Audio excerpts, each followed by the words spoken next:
बिस्मिल्लाहिर्रहमानिर्रहीम। अस्सलाम वालेकुम। उम्मीद करता हूँ तमाम दोस्त भाई बुजुर्ग नौजवान खैरियत से होंगे। दोस्तों, आज की इस वीडियो में मैं आपको बताऊंगा कि रियाज नाम का मतलब क्या है, इनका लकी नंबर, लकी दिन और लकी पत्थर कौन सा है। दोस्तों, वीडियो स्टार्ट करने से पहले तमाम दोस्तों से गुजारिश है कि इस वीडियो को लाइक करें, शेयर करें और इस चैनल को सब्सक्राइब करें ताकि हमारी हर नई आने वाली वीडियो आप तक बआसानी पहुंच सके। दोस्तों, वीडियो स्टार्ट करते हैं कि रियाज एक इस्लामी नाम है जो कि बहुत प्यारा और बहुत मुनफरिद, बहुत मशहूर नाम है। दोस्तों, रियाज नाम का शुमार लड़कों के बेहतरीन नामों में किया जाता है। दोस्तों, रियाज नाम मखसूस लड़कों के लिए ही है। दोस्तों, रियाज नाम की इब्तिदाई तारीख अरबी जुबान से निकलती है और ये अरबी जुबान का लफ्ज है।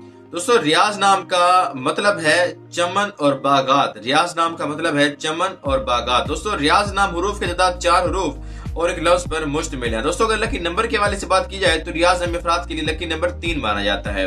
और अगर लकी दिन के हवाले से बात की जाए तो रियाज नाम अफराद के लिए लकी दिन में बुध और जुमा शामिल है। दोस्तों, अगर लकी पत्थर के हवाले से बात की जाए तो रियाज नाम अफराद के लिए बेहतरीन पत्थरों में लकी पत्थर हीरा माना जाता है। दोस्तों, अगर लकी धात के हवाले से बात की जाए तो रियाज नाम अफराद के लिए बेहतरीन धातों में चांदी और तांबा शामिल है। दोस्तों, अगर रंग के हवाले से बात की जाए तो रियाज नाम अफराद के लिए बेहतरीन रंगों में पीला रंग और सफेद रंग शामिल है। दोस्तों, ये थी रियाज नाम की मुकम्मल मालूमात। अगर आप भी अपने नाम का मतलब जानना चाहते हैं तो हमारे कमेंट सेक्शन में अपना नाम ऐड करें। शुक्रिया।